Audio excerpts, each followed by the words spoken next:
What's up, guys? So I'm sure most of you know I sold my old kayak, which was the Lifetime Tioga Angler, and I didn't have it very long, but it was my first kayak, and I learned pretty quickly that it wasn't gonna be the best for me. It was a good kayak, but I'm a little bit older, I'm a little bit heavier, and a little bit more awkward. So I sold it, and it went to a good home, and I went out and got me a new one. And I took it out for a test run, and it's great. It's way more comfortable, but it needed a few extra things to make it a little more user-friendly for myself. So I'm about to do a couple of upgrades real quick, and I will probably blow through them and then come back and talk about what I did afterwards. But let me show you what I got. All right, I got the Lifetime Teton, I think it's called. And I apologize for the darkness, but it's very hot out here, and I don't have a table set up in my building, so I'm trying to do this in the shade, and I'm going to do it as quickly as I can. As you can see, I've already got some tools sitting out, and I got some goodies up there, and I've already got my cameras mounted there, and they're just kind of for show at this point. But this has such a more comfortable seat. I mean, it's way more comfortable. I was out for 4 hours the other day, and my butt never got sore, my legs didn't fall asleep. It's great. This is actually the same kayak that my buddy Joe with Parabellum Fishing has, just in a different color, and I'm going to be borrowing some of his upgrades and maybe doing a couple of my own. But anyway, let's get started.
Alright guys, excuse the wind noises, but I am doing this outside, and I'm trying to hurry and finish before it gets to be 1,000 degrees outside. So we'll just start, well, right here.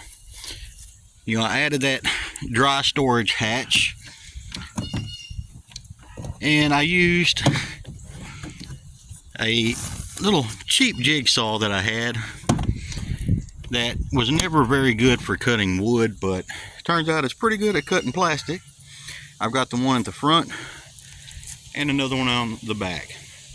My buddy Joe, Parabellum Fishing, actually installed these on his kayak and looked like a good idea, so I got them, and those come in a 2-pack, so you know, good to go, you know. All right, move forward.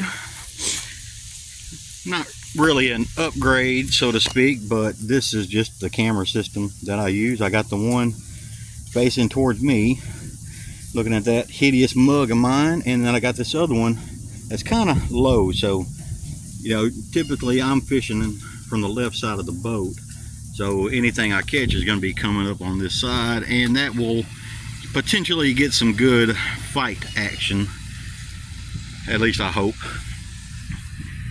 I'm going to talk about the seat, not because I did anything to it, but this is a huge upgrade compared to my last kayak. I have taken this thing out for a test for about 3 or 4 hours. Never got cramped, never got sore. I was comfortable the whole time, so awesome. And you know, I got this little small paddle here. It actually telescopes out. That will just be, you know, I'll be using my big double main one for, you know, getting to my destination. This one I'm just going to use, you know, for one as a backup, plus, you know, I did notice this seems to drift a little bit, so I'll just use that one just to kind of, you know, stir the water a little bit so I can kind of stay in place. Might be a dumb idea, I don't know, but you know, I'm going to do it. Alright, coming back here, and I haven't had a chance to clean up all my I would call that sawdust, but plastic dust. I added the 2 more rod holders because I would like to be able to use 3 rods while I'm out, and I really didn't want to use the whole, you know, tried and true milk crate idea, although I'm sure eventually I'll probably end up doing it. But I added these 2, the black ones, and I need to clean that up because I made my template and I didn't realize that these, you know, you got the rounded in there, come in the square back. Anyway, I didn't realize that these were facing the opposite direction as of my factory ones, so I drew my template on there, cut it out, and it was backwards. Luckily it still fit. So because I fish from right to left, all my extra rods that I'm not currently using will be on this side. That way, you know, I'm not snagging them as I'm casting. So over here, you know, I'm pretty much only going to have a rod in there when I'm trying to get to my destination. The other one I actually put in there for my little small net. You know, I have not had to use a net so far fishing, but you never know.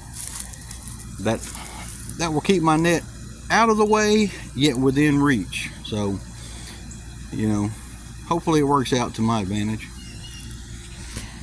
And, you know, there's that other dry hatch.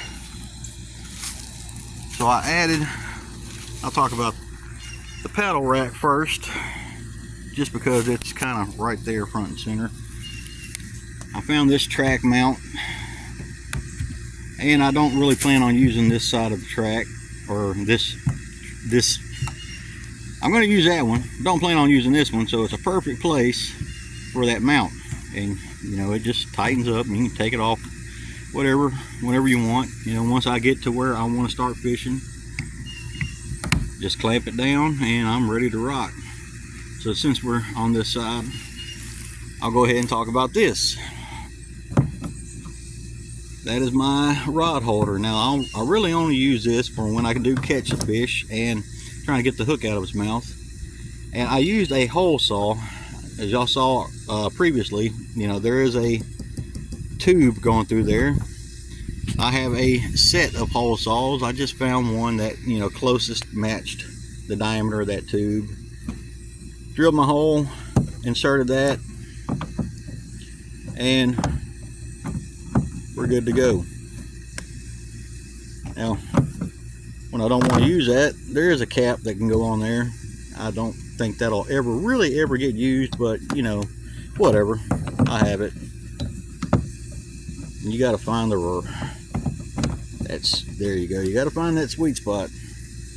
All right, and you know, of course, I got my paddle leash, and I bought some extra D-rings, and I got some extra leashes that I will use later on down the line as I see that I need them. Now, the only other thing that I've added at this point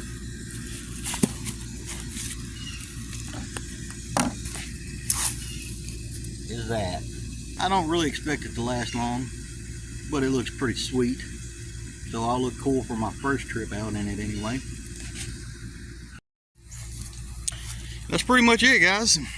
You know, I'll probably do more later on down the road as I think of things that would be a little more convenient and make this a little easier for me to do. But for now, you know, like I said, I did take it out on that first trip. I already knew a couple things that I was going to need, but I wasn't really sure, you know, everything. And pretty much what I showed you right here is what I determined that I need to make this a little easier to do. So I'm looking forward to getting out in it and doing some real fishing. As soon as somebody turns the oven off down here in Louisiana, just a little bit, back it off, you know, 10 or 20 degrees, because we hit 114 degrees a couple days ago, and I don't fare too well in that kind of heat, as I'm sure the rest of y'all don't either. But I'm looking forward to getting out and giving this thing a good, proper try. And yeah, that's just my little kayak project. Hope y'all enjoyed it. Feel free to steal any ideas or give me some ideas. A few of these little things I borrowed from my buddy Joe. But yeah, that's about it. Appreciate y'all watching. See you next time.